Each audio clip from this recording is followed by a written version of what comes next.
இமா பத்மா அங்க வா. எனக்கு ஒரு தோசை, தக்காளி தோசை, நல்ல பொருளா சுட்டு கொண்டு வா. தக்காளி தோசை? ஆமா, நல்ல பொருளா. சரி, ரைட். கொஞ்சம் நெய் விட்டுக்கோ அப்படியே.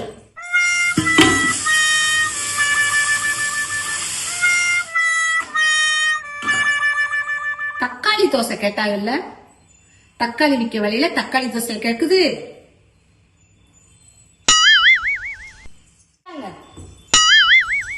இது என்னமா? தக்காளி தோசை. தக்காளி தோசை கட்டி இல்ல, தக்காளி விற்க வழியில உங்களுக்கு தக்காளி தோசை சுட்டு தருவாங்களாக்கும். இதுதான் தக்காளி தோசை, சாப்பிடுங்க. வெங்காய தோசை இருக்கு, எல்லா தோசை இருக்கு. வேணுமா? வெண்டைக்காய் தோசை, கத்திரிக்காய் தோசை வேணுமா? தக்காளி விற்க வழியில தக்காளி தோசை.